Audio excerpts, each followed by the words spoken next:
Okay, we're live. Hello, everyone. Hope you're well. I hope you've had a great day today and are still having a great day if you're over in the West. Prem Johal here. And today I'm going to cover a very complicated subject, that is compounding. What is compounding and how does it actually work? I would like to keep it as simple as possible, if you don't mind, please. This is in order to help everybody understand a little bit of the mathematics behind it.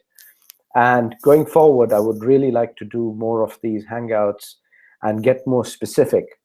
So if you have any questions or any comments, please feel free to leave them in the chat. I will try, at the end of this presentation, I will try and catch up with the chat and try and sort of answer as many as I can, as best as I can. Okay, so without wasting more time, I'm just going to go straight into the presentation.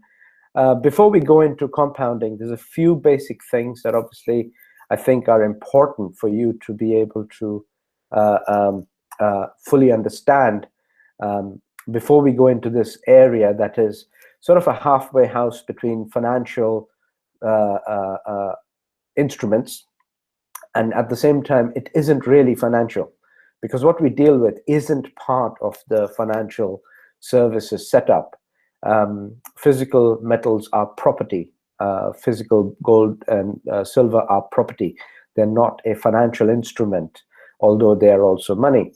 On the other hand, cryptocurrency is so new that there is simply no regulation, no government or financial regulator formulated system that it can be in any way defined as a financial services asset class, because it's not a security. Cryptocurrency is just currency. It's just a type of money. So therefore, neither of the two main things we do, metals and mining, cloud mining for cryptocurrency, neither of these two are part of financial services. And therefore, we have to be very careful in how we interpret everything we say. So without further ado, I'd like to go straight into the presentation, if you don't mind. And I'm just going to share my screen now. If you don't see it, please, somebody send me a private message on Facebook. Many of you have my number also, and hopefully that should be sufficient. So I hope you can see the screen. There is a great big red disclaimer, the first thing I've put in there, and I'll read it out to you. It simply says, this is only an example based on known variables as of today, the 15th of January, 2017. These figures do not extrapolate changes in mining conditions, which can be things such as a change in the difficulty rate of mining and a change in the price of Bitcoin, because Bitcoin can keep moving, and the numbers I'm about to tell you will also keep moving accordingly. So I'm going to go with a fixed number to begin with, so that we have some kind of a bearing on it, right? Now, Bitcoin is a peer-to-peer digital currency which is not centralized or regulated by any one organization.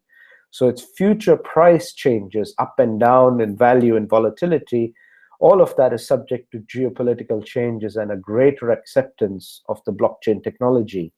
Because when the blockchain technology becomes more widely accepted, that is a good thing for cryptocurrency. And geopolitical changes simply mean that when a government or a group of governments try to regulate it, that can only be a good thing, because what they'll try and do then is to give it some kind of a better definition rather than just letting people run with it anyhow they please. So both of these things will affect Bitcoin going forward. But what is cloud mining to begin with? Well, it starts with a server farm, right, which is basically a massive setup of graphic cards stacked up above each other, next to each other, in massive rows connected by cables. That's what it looks like. What does it take to build a server farm? Well, basically, you need capital. A lot of money needs to go in, and these server farms can cost several $1 million in just equipment alone. It also requires enterprise. Somebody, mostly in China, but in our case, Genesis Mining of Germany, needs to have the enterprise. It is a new enterprising project, and somebody has to put the effort behind it. And that's why I've listed enterprise as one of the top requirements in order to get into BitCloud mining.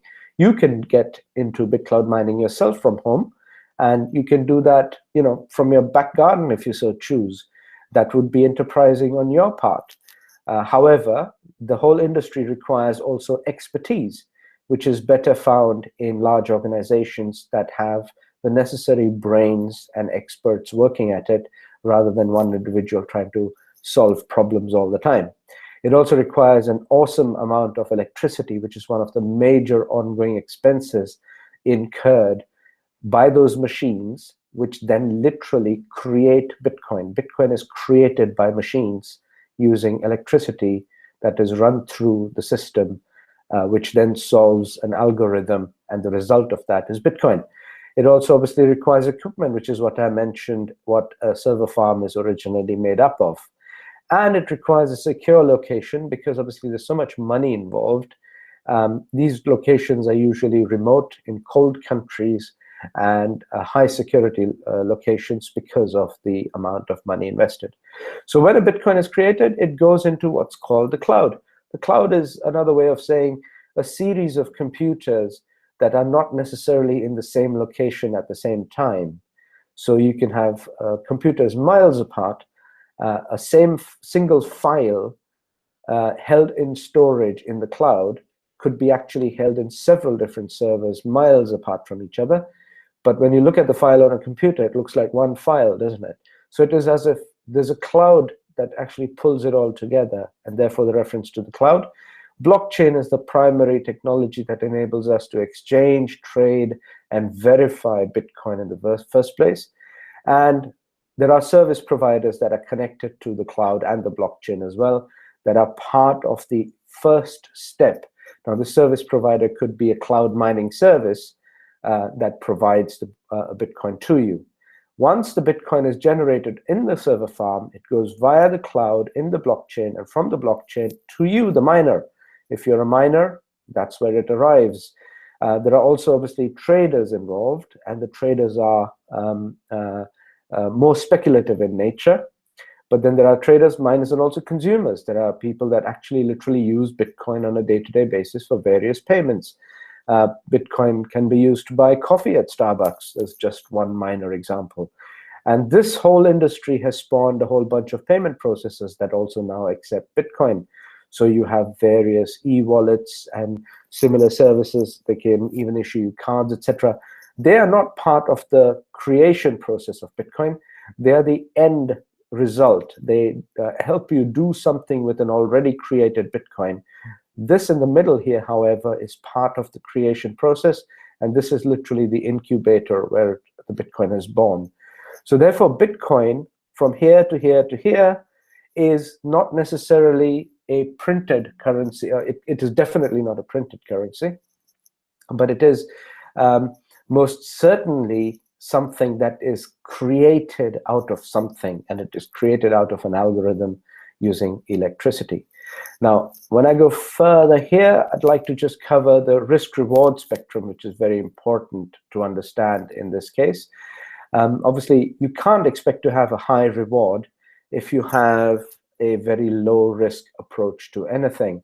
On the other hand, you take a low-risk approach to anything, you cannot expect a high reward. And somewhere in between these two, we need to identify where each individual concerned actually fits. The same applies to your investment approach for anything else. If you're a more accumulator type of a person, where you like to collect and gather and grow slowly by accumulating things, you would be more conservative.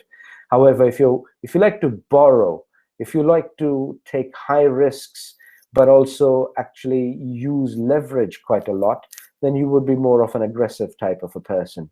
The reason I mention this is we'll come to the compounding part in a moment, and this is why it's first important to identify, I believe.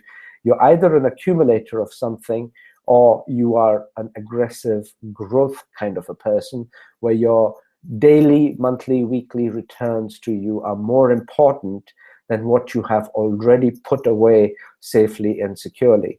So you're willing to put more money towards getting higher returns. That would make you an aggressive type of an investor. Now, The same applies to our business model, actually. If you're conservative, you would go for precious metals, which are in fact safer than many fiat currencies such as dollar, pounds, and euros. And that's simply because the precious metals, in fact, are limited in supply, and central banks use precious metals such as gold and silver to protect themselves against other nations' paper currency. So it is actually a very conservative approach. On the other hand, Bitcoin mining is so cutting edge and so modern, it should be considered to be on the other side of the risk-reward spectrum. It is far more rewarding to be involved in cryptocurrency than it is to be involved in metals. Metals don't produce income on their own. Actually, a lot of the cryptocurrency market can produce income, provided you obviously don't get involved in any scams, because there is a lot of them, so you have to be careful. Then, of course, if you're into residual long-term income, you're looking for stability over the long term, which is when you become a business builder.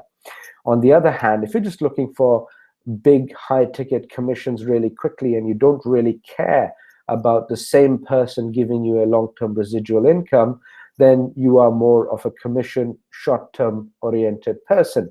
However, our business model covers both sides of the spectrum beautifully, because you can build long-term residual income from high-ticket commission fees all in the same platform with us. I'll explain that in just a moment. The next step would be, well, how does Bitcoin actually give you a return? Just like a car or any vehicle has horsepower, the energy required in the server farm is referred to as hash power. Hash power is the smallest version is mega hash. 1,000 of those make a gigahash. 1,000 of those make a terahash. Now, a terahash at the moment with Genesis mining costs around $150. This is just an illustration. $150 for 1 terahash of mining power with Genesis. We give you the exact same Genesis mining power inside of Swiss Gold Global for the same $150. So it'll cost you no more to have the exact same power with Swiss Gold Global, because we are a strategic partner with Genesis Mining. Now, provided the difficulty level remains the same, and the overhead costs such as electricity remain the same, and the market still exists for Bitcoin, because right now it does exist, so I'm assuming that it will continue to exist, provided these conditions are more or less the same as they are today on the 15th of Jan 2017, then I have used this calculator called Allos Comp. You can check it out yourself. And using this calculator, I've come to the following conclusions. If Bitcoin trades at about $600, 1 terahash will produce $81 per year. Remember, 1 terahash costs you $150. So if 1 terahash gives you $81 in return, that Bitcoin return is $54 per year. $81 out of $150 is 54% return per year. If Bitcoin were to go up to $800, which it is right now, I'm taking a lower scenario here. Here I'm taking a higher scenario. 1 terahash will give you a return of about $109. This $109 represents about 72% return on the same $150 to begin with. Similarly, if Bitcoin was to go to 1,000, which it was at the 1st of January, at the beginning of this year, the same terahash would have returned you $136, which is 90% return. Remember, guys, 54, 72, 90% for a jump of $200 each. This is the rate at which the Bitcoin return improves, provided these middle conditions are all more or less the same.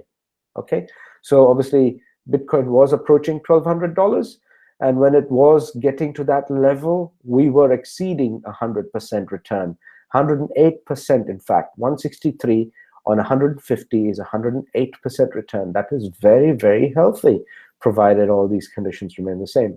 But some people in the market are predicting that at the end of this year, Bitcoin should be 2,000, if not 3,000. Well, let's say by the end of this year, it went to 3,000, and the difficulty level is going to go up. I can tell you that up front.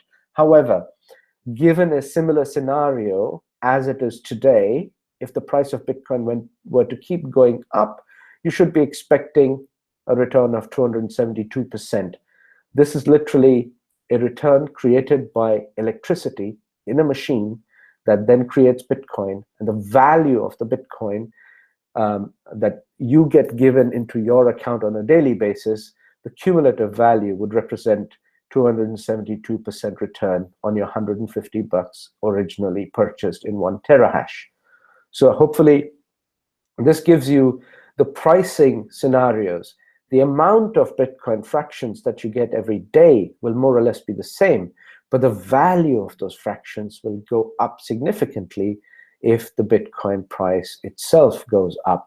And this is why I've given you 6 different scenarios here, how you can go from 54% worst case scenario. If Bitcoin crashed by $200, you would still be getting 54% return per year. Okay, if it crashed by 200 whopping dollars. If it went up by 200 whopping dollars, then you'd be getting 90% return.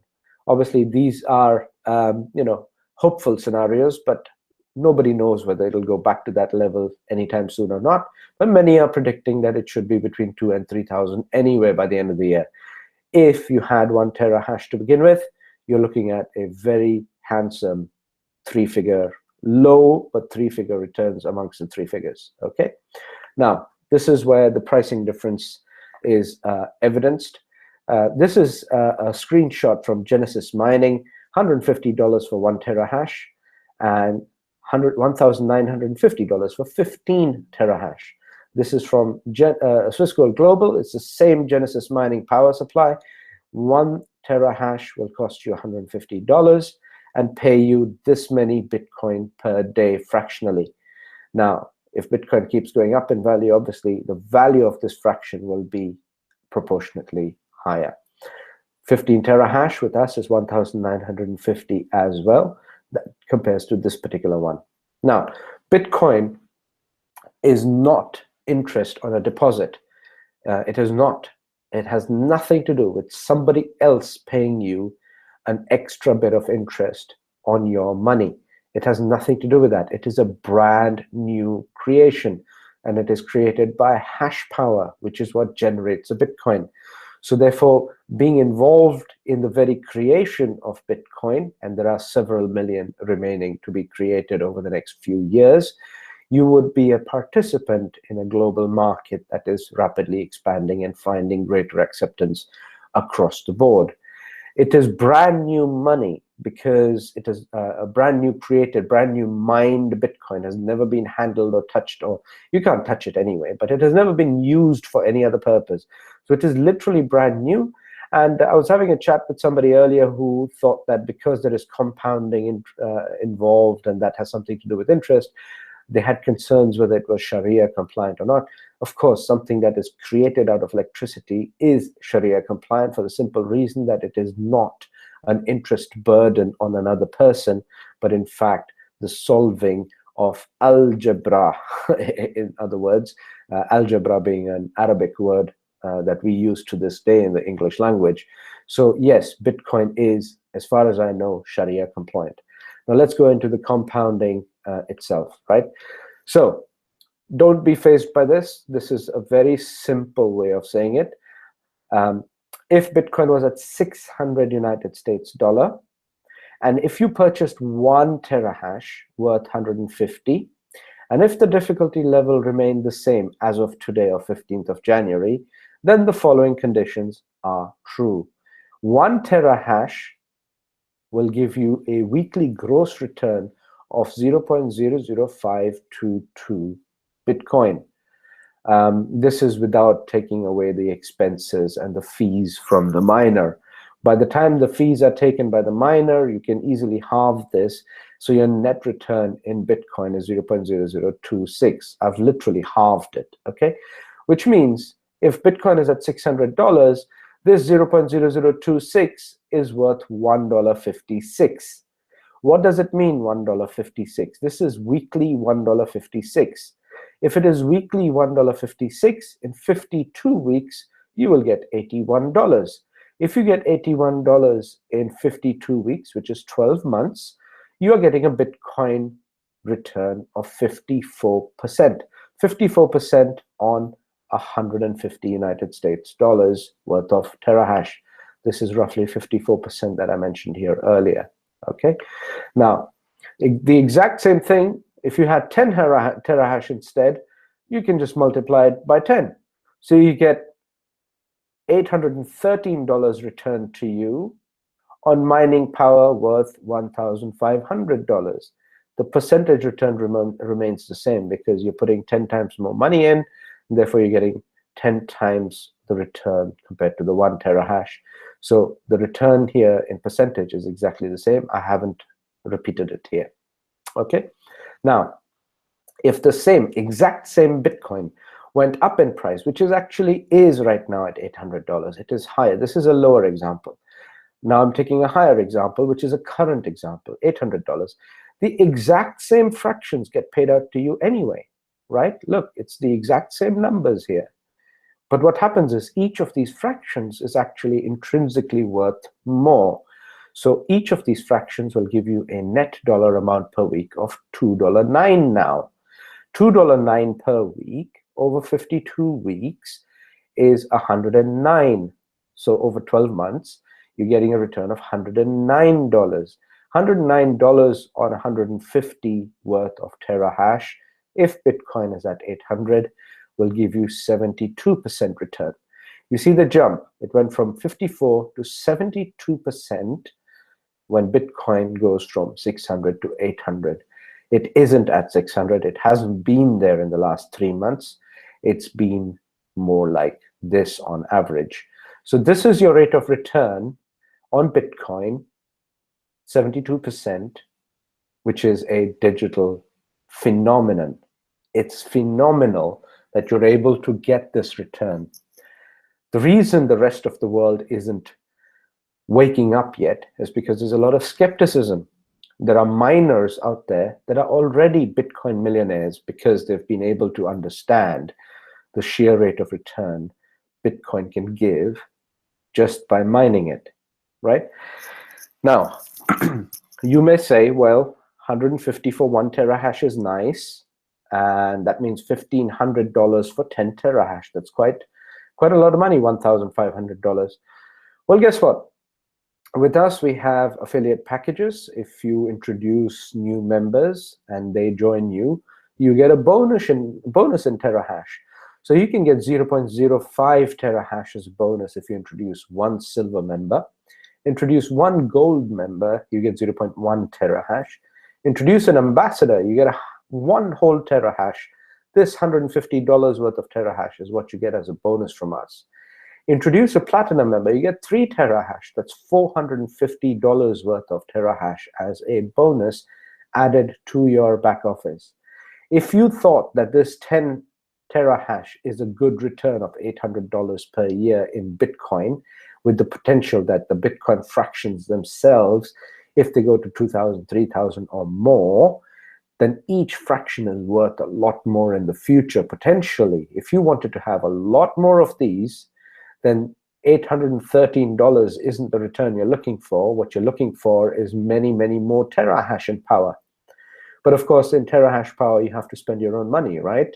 If you don't want to spend your own money, introduce these people, any one of these, and you will get more mining power credited to you. On top of that, if any of your members was to go ahead and buy, that includes a free member. You can introduce free members who come in just for the mining. If any of members were to buy more mining power, you would get 5%. So if they were to buy 10 terahash more on top of the existing 10, let's say, if they came in at a platinum level, they have 15 terahash, and they decided after the 15 they wanted 10 more terahash, so make it 25 terahash, then you will get 5% on the additional 10 terahash that they purchase. This is across the board paid to all affiliates. So there are 3 ways of earning terahash mining power. First is a bonus. You keep getting more terahash added to you. Then when your existing members buy more, you get even more terahash added to you. And then you can do your own compounding. And this is the main focus of this presentation today. You can do your own compounding on an ad hoc basis. Anytime you like, you can keep adding more mining power and improving this. The more terahash you have, the greater will be your fractions coming into you, and the greater is your potential in the future for having that retained residual income, right? So the next page now will tell you how the compounding actually might look. Now, let's say, for argument's sake, Bitcoin today is at $800. Today, 15th of January, the difficulty rate is known, and you're going to compound on a flat rate basis. I'll tell you that in a moment. So you start with week 0. Let's say today is the first time, or tomorrow, Monday morning, is the first time you've ever purchased 15 terahash. 15 terahash should produce you enough fractions in your back office to be able to buy 0.2 terahash per week extra. So each week, 15 should give you enough to buy 0.2. You take that 0.2 worth and add it at the end of week 1, and you'll get 15.2 terahash now, starting your second week. Now, 15.2 obviously will yield more at the same rate, provided Bitcoin is the same, difficulty is the same, etc., etc. If you have more generating for you, you will be generating more on this side also. But I've kept it flat, and this is why I call it flat rate. Each week I've kept it flat. So if you keep adding 15, then 15.2, then 15.4 week after week, just like clockwork, every Saturday, every Sunday, every Monday, fix one day in a week, and you just go in there and buy more mining power with your existing payout, existing daily pay. You just go and buy more. This compounding has nothing to do with interest. This is why it is Sharia compliant, as I mentioned before. All you're doing is you're taking your returns and buying more mining power. It's just like purchasing a new ad pack or some kind of advertising packages that are sold by revenue share companies. Now, if you were to keep adding this way, by week 21, you're looking at 19.2 terahash already in your back office. This is the 6-month mark. At the 12-month mark, which is week 52, you're looking at 25 terahash. Just by adding 0.2 per week for 52 weeks, you'll have 25 terahash in your back office. Now, if Bitcoin remains 800 throughout the year, difficulty rates will go up, but I'm assuming that they are fixed right now. So this is just to simplify it, because it's far too complex otherwise, okay? $800 per Bitcoin. 15 terahash will give you roughly $1,632 worth of fractional Bitcoin. Yeah. So it cost you 1,950. Let's have a look. Did it? 15 terahash cost you 1,950. With us, 15 terahash cost you 1,950. So therefore, 15 terahash cost you 1,950. You received 1,632 on just the original 15, not the compounded 15. Just the original 15 gave you 1,632. That's an 83% return. Okay? However, at the start of year 2, you would be doing the same process all over again with 25 terahash. Now, the 25 terahash alone should be giving you an annual return of $2,724 if Bitcoin is at 800. I've used that AlloScomp calculator to work this out, okay?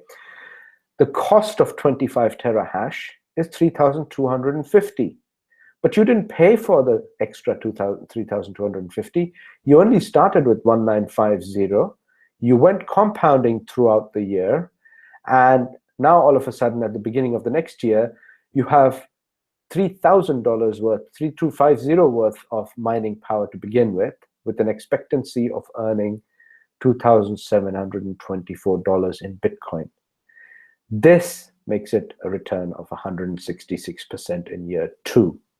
You have not added any single penny from your own pocket, and your year 2 return is significantly higher, double in fact, from the year 1 return if you were to use the compounding method. Now, this does not take into account the bonuses you could have earned all along. So as long as you keep adding more miners, more people interested in mining, more people looking at returns of 54 basic or 72 current, or in fact significantly higher if Bitcoin was to go through the roof all over again, then you're looking at much, much better returns from a stable and secure source, which is actually a server farm, not other people's money, not other people's ad packs. So this is where I want to keep it as simple as possible. This is the last slide I've got for you today. I'm happy to do another similar hangout sometime soon and go into more detail on the compounding, but I just thought I'll keep it like this because this gives you a vision of where you could be. Now, you may not have the money, $2,000 to start with 15 terahash. Well, then that's the whole point. There is a value attached to the 15 terahash, which is $1,950. This can be earned entirely as a bonus. Would you like to have this as a bonus? Because as long as Bitcoin mining remains profitable and keeps continuing to be a lucrative area, more and more miners will keep joining. And as they keep joining, they're looking for where to join, whom to join, when to join. And if you're the person referring them, you could pile up your 15 terahash just as bonus without actually spending a single penny of your own. And then your rate of return would be significantly higher than this because you never even spent that. You got it given as a bonus instead. This is where this is a long-term business. And what I was saying here earlier is you not only have a long-term residual income coming in, but the terahash given to you as a bonus is also a high value one-time commission. That makes it a short-term commission, one time. However, it's paid to you in kind, therefore in mining power, and that mining power becomes a source of long-term residual income to you. And you can earn that 3 terahash. And this package, by the way, also has a $500 cash bonus attached to it. Okay, so you not only earn cash bonus, but you earn 3 terahash worth another roughly $500. So there's a $1,000 bonus for introducing just one platinum member. This is where this is a phenomenal business model. And I hope this small explanation on compounding was of some use for you. What I'm going to do now is, if you don't mind, I'm just going to check, because I'm alone today. My trusted buddy, Bill Wilmot, is not available today. So I'm going to see if there's anybody here on chat. And if there is anybody, any questions, I'll try and... Okay, Dennis, what is this concept? More to follow in the pipeline. Okay, so okay, I can't see it. Screenshot is very blurred, can't read anything on your screen. Okay, Mr. Kishore Pankania, I will do another hangout. Don't worry, I'll improve the screenshot on that. It's not a problem. Okay, actually, there's quite a lot of chat. You know what, guys? If I just review this chat and get back to y'all properly, instead of just sort of halfway house. But the idea with this is obviously introduce a lot of free members. You should consider introducing dozens upon dozens upon dozens of free members. I'm going to help launch a marketing campaign that'll help you bring those free members on board. It'll be very simple, very straightforward, because there are other competitors in the market. There's Gain Bitcoin, there's CoinSpace, there's Dragon Mining, mostly out of China. And for every dollar that a person spends, the quality and the power of the mining that they actually receive is less than what we're able to offer through Genesis. There's just simply no comparison. And various other compensation plans have a commission structure on top. So the people joining those are actually paying for somebody else's bonus. The free members joining you for mining are not paying for your bonus. The bonus comes to our company as a strategic partner, and your share is given to you fairly. This is why we stand out in such a big, massive way. So guys, hopefully this was a useful hangout. I will try and address all those questions, and we'll do another revised one sometime soon, and maybe improve the numbers if they're a little blurred. All right, guys. Hope you have a great week ahead, and stay in touch, get in touch anytime you want. I'll try and get back to you as best as I can. And in the meantime, I'll try and tackle all these questions. All right, guys, take care now. Bye-bye.